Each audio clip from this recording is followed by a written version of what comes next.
Boa noite, pessoal. Bem-vindos ao terceiro dia do nosso desafio Relacionamentos Humanos. Olá, Emerson. Você está sempre o primeiro a chegar aí. Olá, Vitor. Ei, pessoal, tudo bem? Ei, Ninivi. Ei, Renan, tudo bem, meu caro? Muito bem. Vamos começar o nosso desafio de hoje. Hoje nós vamos falar sobre relacionamentos de amizade. Se alguém escrever aí, eu já deixo fixado aqui para nós. Se estiverem me ouvindo bem, me vendo bem, por favor, avisem aí, comentem para mim, por favor, para que a gente possa dar seguimento à nossa live. Oi, Cláudio, tudo bem? Boa noite, pessoal. Boa noite para todo mundo. Bom, na hora que alguém escrever aí o tema da live, eu fixo aqui para a gente poder já começar e não parar. Espero que todo mundo tenha feito o exercício que foi proposto para hoje, nos relacionamentos amorosos que a gente propôs ontem. Obrigado. Vou fixar isso aqui então. Fixar comentário. Muito obrigado. Então vamos lá, pessoal. A proposta de hoje, como sempre, vou fazer mesmo na mesma estrutura sempre, fazendo um caminho com vocês, sempre para oferecer algumas ferramentas, alguns recursos que permitam vocês a viver de forma mais madura, mais sólida, mais consistente, mais estável os relacionamentos humanos em geral. E hoje nós vamos tratar da amizade, tá? Como um tema importante para a gente. Começo com como eu disse para vocês, sempre com uma provocação para colocar um pouco o norte da nossa reflexão. É uma frase de um pensador russo chamado Pavel Florensky, e ele diz o seguinte: a amizade, prestem bem atenção nessa frase que ela vai nortear o nosso caminho de um jeito muito importante. Ele diz: a amizade, como nascimento misterioso do tu, é o ambiente no qual começa a revelação da verdade. Temos aqui nessa frase, pelo menos, dois elementos sobre os quais a gente vai gastar bastante tempo aqui na nossa conversa. O primeiro elemento fundamental é justamente a ideia da amizade como relacionamento com um tu.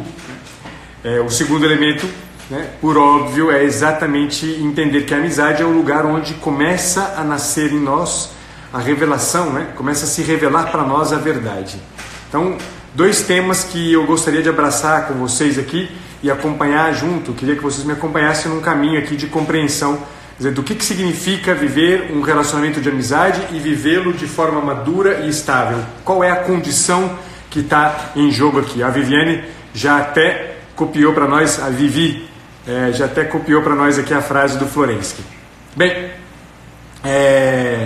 eu vou hoje, em vez de falar de algum problema, eu vou propor para vocês um pouco como uma motivação para ajudá-los a pensar um pouco melhor o que está em jogo quando a gente está falando de amizade. Eu vou contar para vocês uma história que ocorreu com um físico italiano chamado Marco Bersanelli.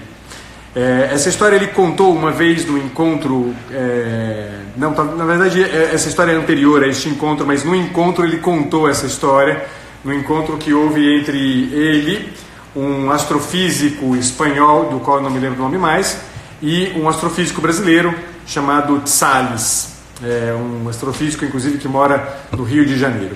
E ele contou essa história que é mais ou menos o seguinte: uma feita, estava ele e a família, os filhos, passeando numa montanha, fazendo um passeio mesmo pela natureza, numa montanha, e enquanto eles subiam a montanha de dentro da mata,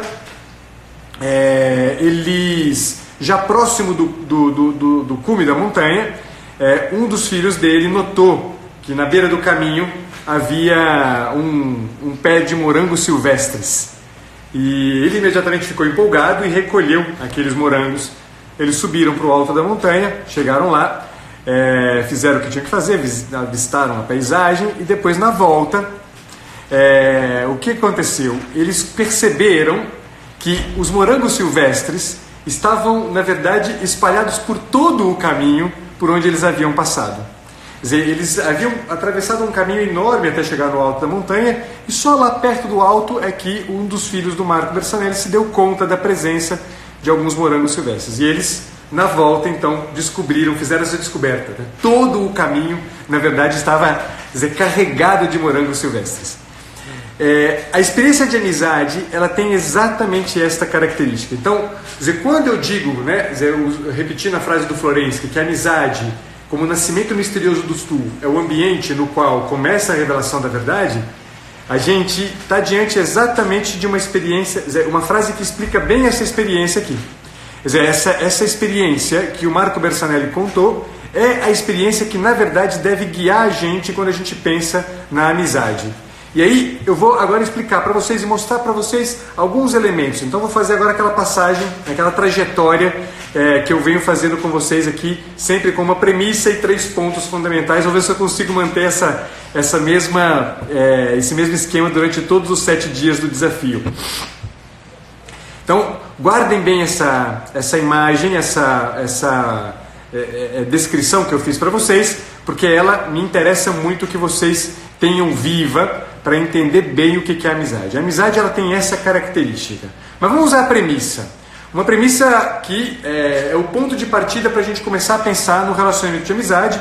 E, como vocês vão notar, é uma premissa que, na verdade, se presta muito bem como premissa para todos os outros relacionamentos sobre os quais a gente já conversou até agora, né, desde a primeira live até agora. Essa premissa diz o seguinte: se a gente entende que o relacionamento, na verdade não, a gente precisa entender que o relacionamento humano, ele na verdade é alguma coisa que é o resultado de um encontro. A gente só se relaciona com uma outra pessoa porque a gente se encontra com uma outra pessoa. A gente de repente, no meio do cotidiano, no meio da vida, no meio do mecanismo da vida, a gente troca, né, olhares com outra pessoa semelhante a gente. A gente encontra uma pessoa. E encontro é uma palavra muito impressionante, porque encontro é alguma coisa que a gente não planeja, né? Quer dizer, encontro não é um agendamento, né? Encontro é uma coisa que acontece. E como acontecimento que o encontro, ele tem todas as características de algo que, portanto, né, é fora dos planos. O encontro, ele é imprevisto, e o encontro, ele também é inesperado. Quer dizer, um belo dia eu topo, né, com uma pessoa no meu caminho. Um belo dia eu encontro uma pessoa no meu caminho. E como ele né, para além de inesperado, para além de imprevisto, e como ele é um encontro, como ele resulta no encontro, né, o relacionamento, em alguma medida, gera em mim uma mudança, provoca em mim uma mudança. Exatamente como a história que eu acabei de contar para vocês do Bersanelli. Quer dizer, eu de repente, ali é bem verdade que o encontro foi um encontro imprevisto e inesperado, com os morangos silvestres, né, a gente poderia dizer, mas o filho do Bersanelli, quer dizer, quando ele comunica isso para as pessoas, ele muda as pessoas. Tanto muda as pessoas que haviam subido o morro cegas, descem o morro vendo. Elas foram mudadas. Elas de repente contemplam a realidade com outros olhos. Elas de repente começam a contemplar a realidade na perspectiva de uma atenção ao que há de belo, ao que há de bom e ao que há de verdadeiro na realidade. Quer dizer, todo relacionamento humano, se for humano, como a gente falava ontem, inevitavelmente deve ter a marca dessa imprevisibilidade, dessa inesperabilidade, dessa mudança na pessoa que encontra, na pessoa com quem, né, que encontra uma outra pessoa. Então guardem bem essa premissa. O Mike já transcreveu ela para nós aí. Muito obrigado, Mike.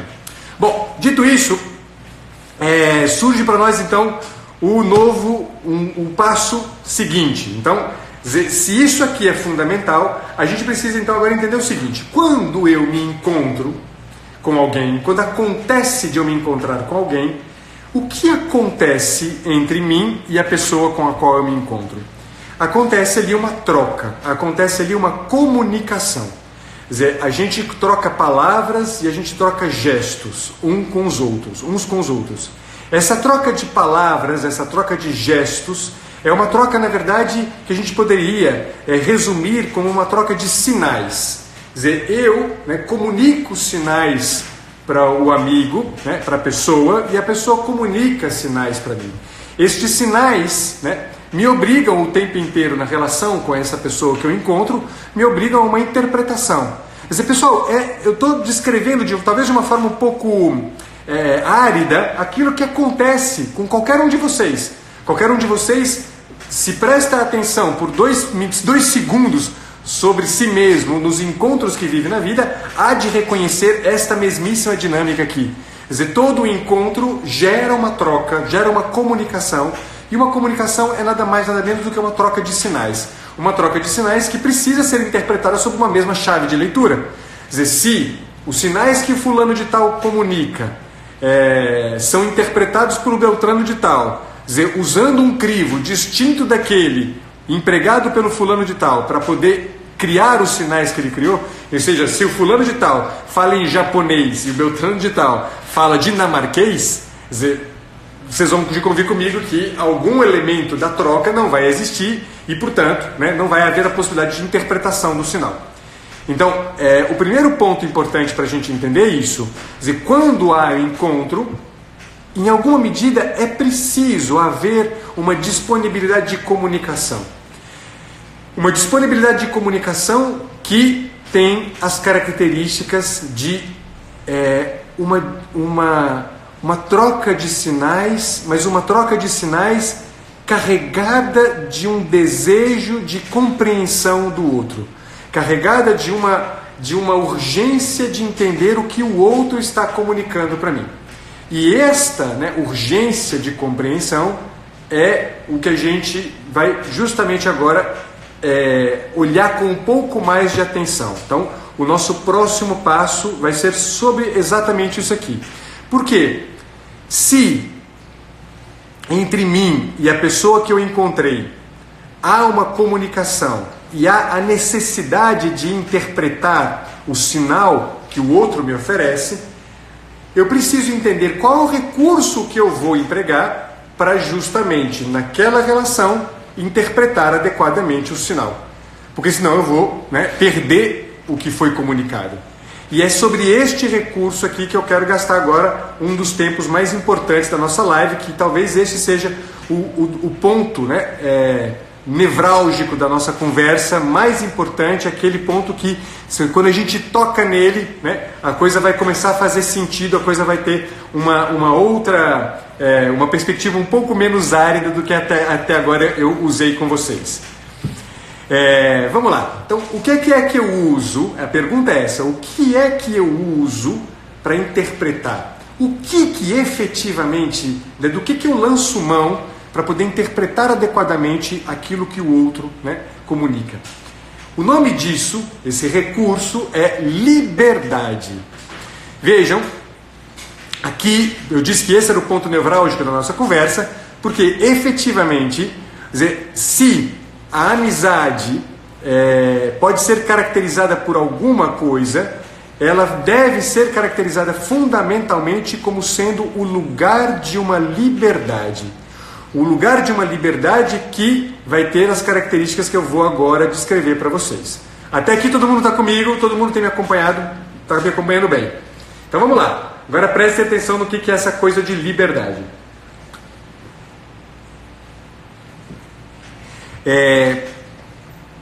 Vamos pensar comigo aqui, vamos dar alguns exemplos para a gente poder ficar com isso mais claro.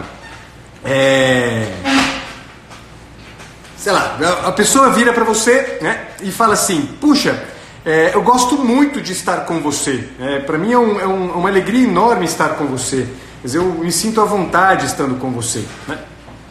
Ela te diz uma coisa como essa, e o que imediatamente a gente é obrigado a fazer diante de uma comunicação como essa? O que essa pessoa está me dizendo? O que significa isso que ela me disse?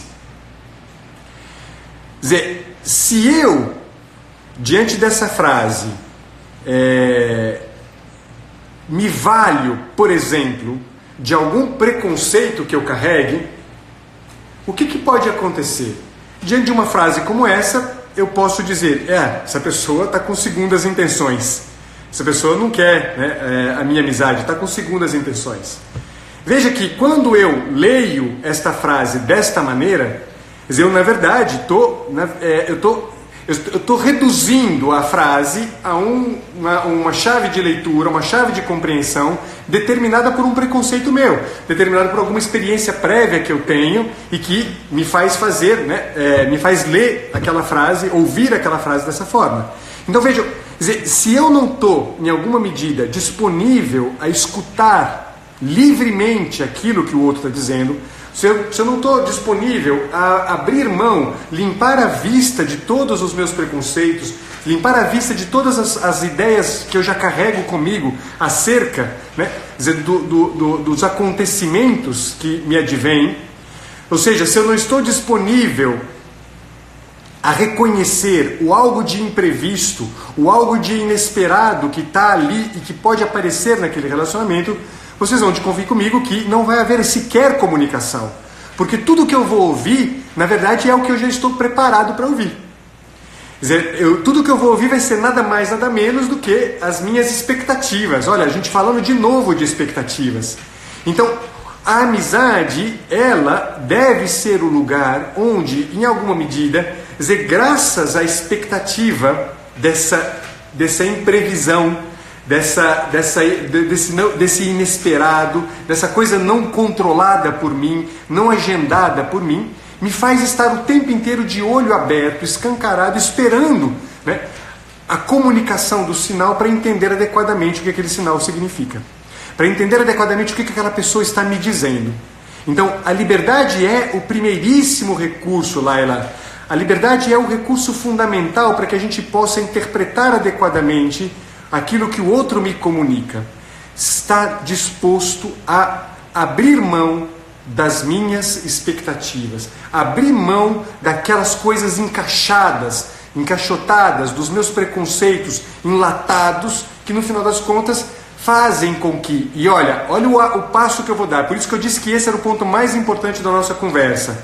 Por quê? E é exatamente porque a amizade é o lugar da liberdade é que vai acontecer a sequência disso aqui. Quando eu estou usando da liberdade como recurso, Laila, para entender aquilo que o outro está dizendo, o que vai acontecer é que eu vou ter acesso à verdade do que o outro me comunica e não aquilo que eu penso do que o outro comunica. Estar disposto, estar com a liberdade em jogo, colocar a liberdade em jogo é o que me permite vislumbrar a verdade do relacionamento, vislumbrar a verdade da comunicação, ao invés de ficar preso às picuinhas que eu inevitavelmente acabo colocando em jogo o tempo inteiro, porque a gente é um bando de gente imperfeita, de bosta que faz o tempo inteiro o que está na nossa cabeça. A gente precisa se esvaziar das expectativas para que a gente seja capaz, de fato, de abraçar a verdade do outro, abraçar a verdade daquilo que ele comunica. Olha, tem saudações de Paris. Merci, salut.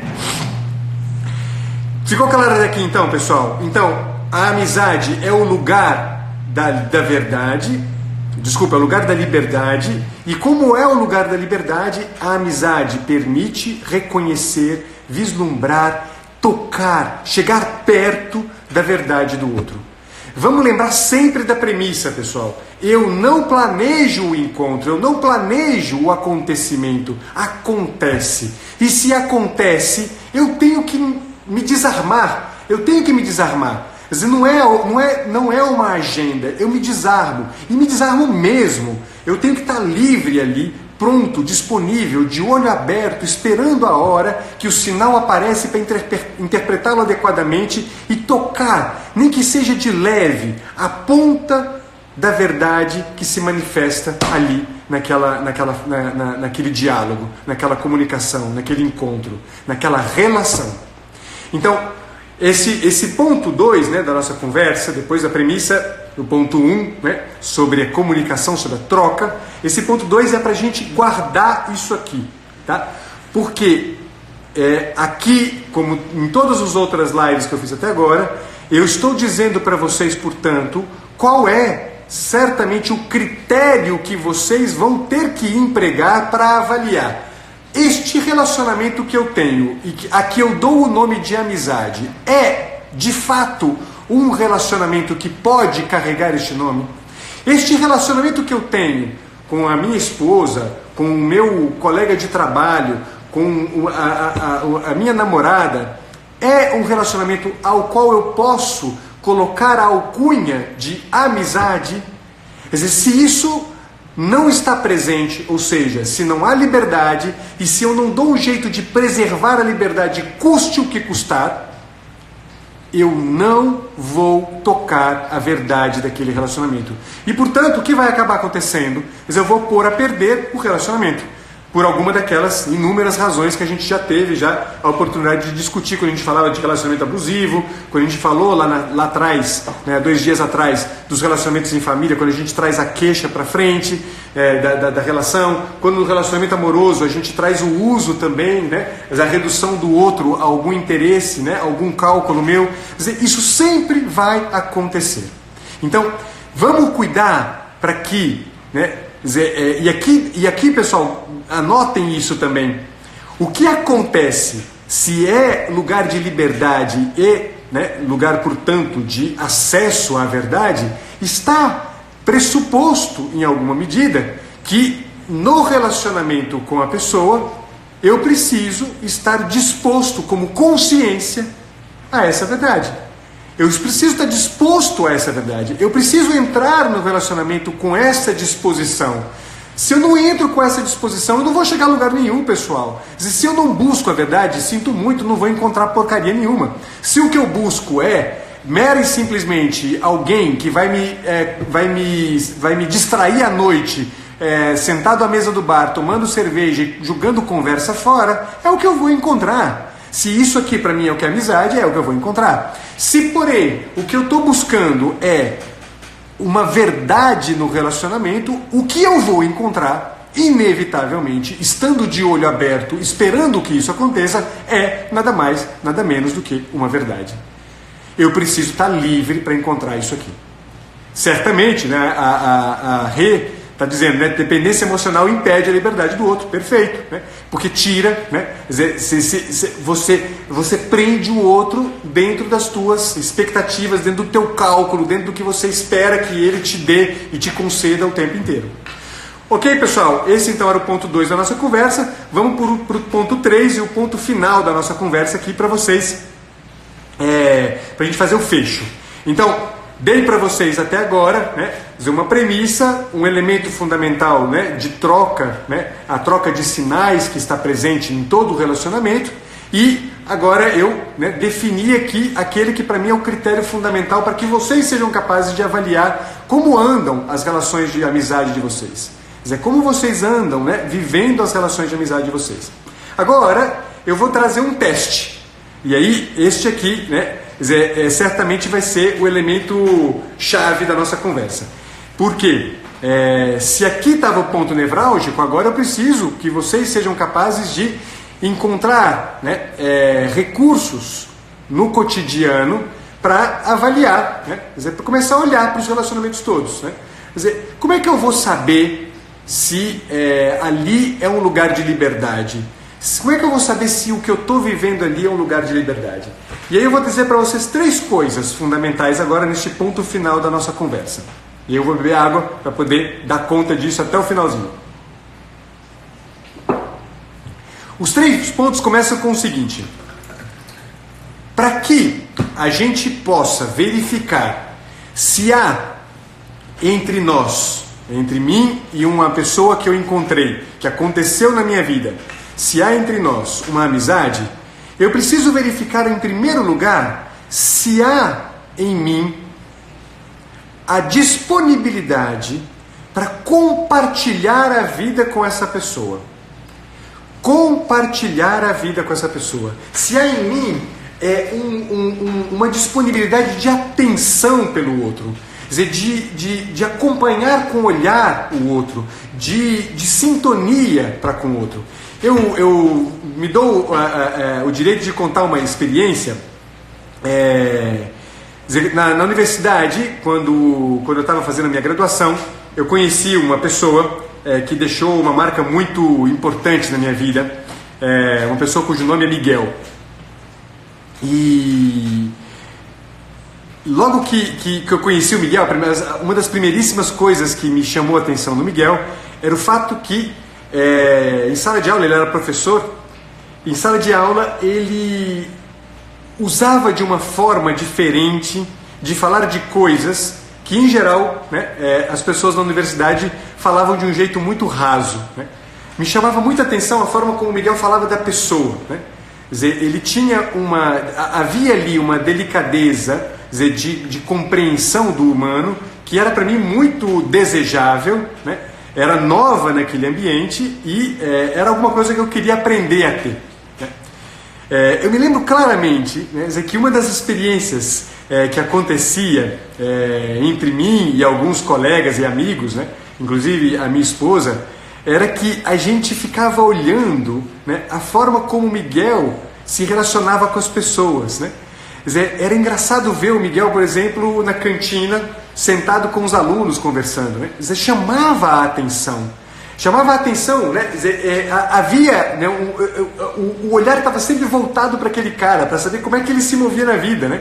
Quer dizer, a amizade tem essa característica, quer dizer, se eu estou disponível, se eu estou disposto a compartilhar da vida do outro, se eu estou disposto a manter a sintonia vinculada com aquela coisa que eu estou vendo na minha frente, eu aqui posso já começar a acreditar que o que está acontecendo é alguma coisa que tem as características daquele encontro imprevisto, inesperado e que muda a minha pessoa e que é um acontecimento e que, portanto, pode receber o título de amizade. Primeiro teste. Mas o compartilhamento da vida, a sintonia com a vida do outro, a atenção à vida do outro não é suficiente se eu também, porque eu preciso mudar. A mudança não acontece só porque eu vejo. A mudança acontece porque, em alguma medida, eu passo a conviver. Quer dizer, quando eu passo a conviver, aqui, né, quer dizer, o compartilhamento não é mais, né, quer dizer, só uma coisa distante. Aqui agora há uma proximidade. Eu começo, né, era uma coisa, aqui, né, de novo, já que eu estava contando a história do Miguel, numa Páscoa, a Páscoa de 1999. A Páscoa de 1999, o Miguel me mandou uma mensagem de e-mail dizendo assim, a Páscoa tinha acontecido, a Páscoa é domingo, né? Ele mandou uma mensagem no segunda-feira, né? E na segunda-feira eu recebi esse e-mail dizendo: Feliz Páscoa com Essera Tamen, né? Para quem conhece a bandeira de Minas Gerais, né? Libertas com Essera Tamen, liberdade ainda que tardia, né? E ele mandou isso: Feliz Páscoa com Essera Tamen, Feliz Páscoa ainda que tardia. E eu imediatamente respondi para ele, né, dizendo: não, Miguel, a Páscoa ainda está acontecendo, né? Quer dizer, sabendo eu que a Páscoa, né, quer dizer, dura um tempo muito mais extenso do que só o domingo de Páscoa, eu fiz, né, esse comentário rápido no e-mail, respondi rápido, agradeci e fiz esse comentário rápido. Ele falou assim: vamos tomar um café, precisamos conversar sobre isso, né? E aqui começou, né, entre mim e o Miguel, quer dizer, alguma coisa que tem as características dessa convivência. Quer dizer, começou a existir um compartilhamento da vida no qual o tempo passou a ser, em alguma medida, determinado, cadenciado pela possibilidade de encontrar aquela pessoa, de sair, de bater na sala dele e falar assim: vamos tomar um café, e ele descer e parar tudo que estava fazendo para tomar um café, de dar uma volta, né, em torno da faculdade conversando sobre as dores e os sofrimentos da vida, que então me eram impostos. Quer dizer, isto aqui, né, quer dizer, quando começa a haver uma convivência, a gente começa a estar falando de alguma coisa que né, de fato, o desenho de uma amizade. A oitava de Páscoa, isso mesmo, Renan, obrigado. Mas também não é suficiente a convivência. Tem um terceiro ponto fundamental, e que ele é certamente o teste final da nossa conversa aqui. Quer dizer, quando eu falo de amizade, eu preciso chegar a esse terceiro ponto aqui. Esse é o teste fundamental. Compartilhei a vida, convivo, inevitavelmente surge uma experiência de confiança. Compartilhamento, convivência e confiança. Os 3 testes que vocês vão usar para verificar o quanto vocês estão dispostos a viver uma experiência de amizade. Essa confiança é o teste final. Porque o que é a confiança? A confiança é, na verdade, nada mais nada menos do que dizer, eu tenho razões. A confiança não pode ser uma confiança cega. A confiança tem que ser alguma coisa do tipo assim, meu Deus, se eu não posso acreditar que aqui, nesse negócio que eu estou vendo, tem alguma coisa de novo, tem alguma coisa de grande, alguma coisa de organizador, alguma coisa que coloca a vida no lugar, eu não posso confiar em mais nada. Então eu confio naquele homem, eu confio naquela pessoa que eu encontrei, por quê? Eu vejo ali a possibilidade de uma mudança real existir.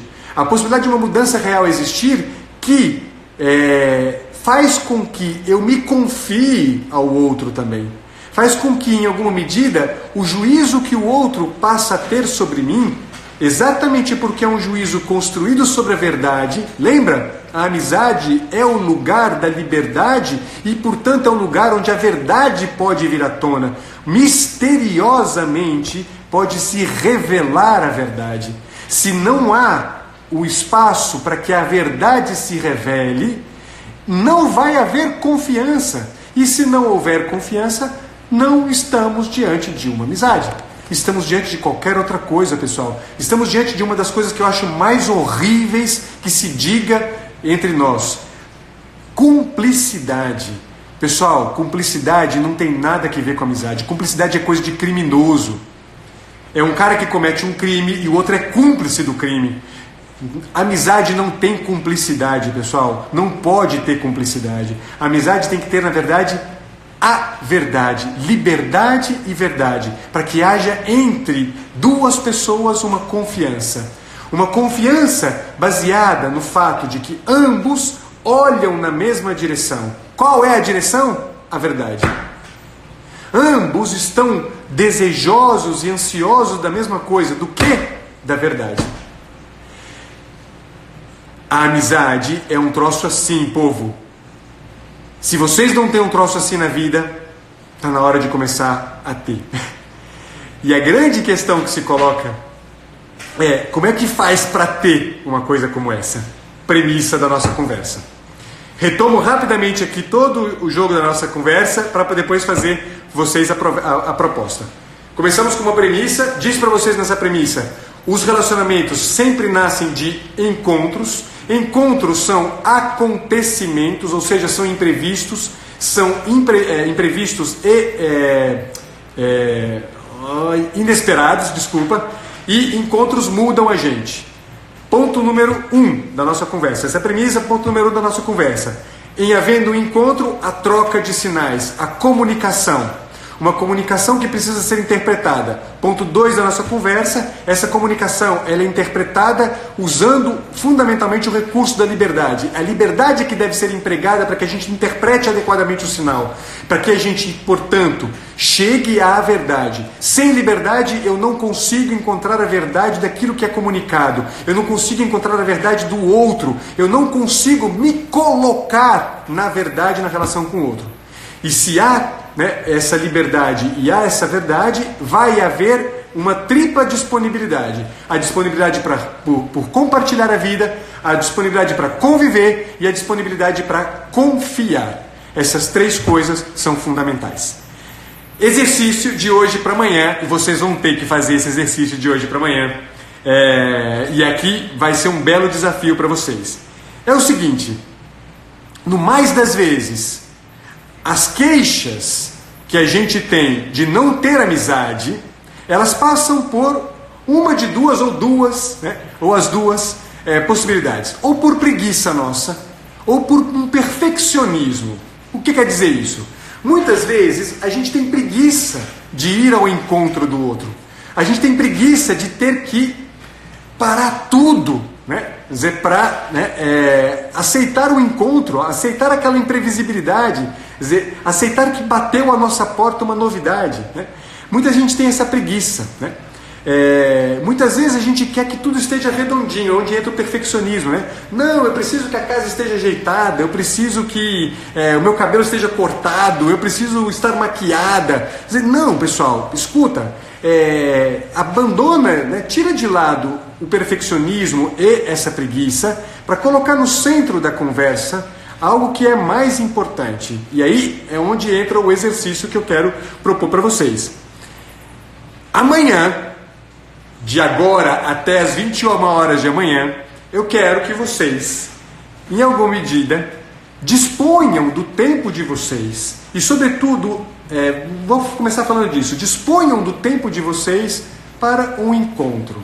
Não quero que vocês agendem a coisa, eu quero que vocês fiquem de butuca, esperando o momento em que, em alguma medida, um amigo bate a porta. E disponha do seu tempo para ele. O seu tempo é a coisa mais preciosa que você tem. O seu tempo é toda a coisa mais importante que você tem. Disponha do seu tempo por um outro, por uma pessoa que bater a sua porta. Disponha do seu tempo, como hoje um cliente meu me contava, que ele dispôs depois de vencer a preguiça. Olha que coisa! Ele estava em casa, doido para assistir televisão, e alguém toca a campainha da casa. E ele falou assim, não vou atender não.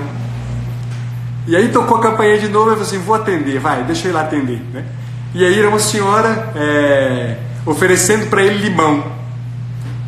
E ali começou uma tarde maravilhosa, né? Quer dizer, dessa disposição, né? Quer dizer, de dispor o tempo dele para uma senhora, uma velhinha, né? Nasceu uma tarde maravilhosa, né? Ele descobriu uma amiga, né? Uma amiga aconteceu na vida dele. Coisas como essa, disponha do seu tempo, disponha do seu tempo. Seu tempo é a coisa mais valiosa que você tem. Mas uma outra coisa você pode fazer para além disso, é também aceitar os convites da realidade. Mas a realidade bate na tua porta, cara. Muitas vezes você está ali, né, acreditando que o teu amigo é aquele cara lá, aquele cara bacana, né, aquele cara super legal, com um papo simpático. E aí você está fechando os olhos para alguém que está ali do lado da tua mesa, né? Numa atenção bonita a você, e você está perdendo uma oportunidade. Aceita o convite da realidade. Perceba que a amizade, ela se acontecer, ela será inesperada, ela será imprevista, ela não vai estar na agenda, ela não vai estar no círculo das coisas que você conhece encaixotadinhas, ela vai estar sempre, sempre, sempre, sempre com a marca do inesperado, com a marca do imprevisto. Combinado, pessoal? Guardem esse exercício. Amanhã, cedinho, eu deixo lá para vocês no meu feed uma frasezinha, um cardzinho. Quero ver o comentário de vocês. Comentem as coisas que eu estou postando lá para vocês, porque isso que ajuda a atingir mais gente, porque essas coisas que nós estamos falando aqui para nós, que a gente está se falando, são coisas que, pessoal, não pode ficar circunscrita aqui a 300, 400 pessoas, tem que atingir 10 mil, 50 mil pessoas, tem que chegar a todo mundo essas coisas. Essas são coisas importantes. A gente precisa mudar a forma como a gente vive os relacionamentos, a gente precisa mudar a forma como a gente concebe a nossa maturidade, para que a gente possa viver na vida relacionamentos verdadeiramente humanos. Então, faz essas coisas chegar o máximo possível de pessoas. É para bem de todos isso aqui, e é para bem de muitos. E eu tenho certeza que aqueles que fazem as propostas que eu estou fazendo aqui para vocês, eu tenho certeza que são definitivamente muito marcados de forma positiva. Combinado? Amanhã a gente se vê no mesmo horário, às 21 horas. Amanhã, deixa eu puxar a minha cola aqui para não fazer igual ontem, que eu deixei vocês na dúvida. Amanhã a gente vai falar sobre relacionamentos e o trabalho, tá bom? A gente se vê às 21 horas. Fiquem atentos. Acho que é isso. Até mais ver. Fiquem com Deus, pessoal. Obrigado demais pela companhia de todos vocês aqui.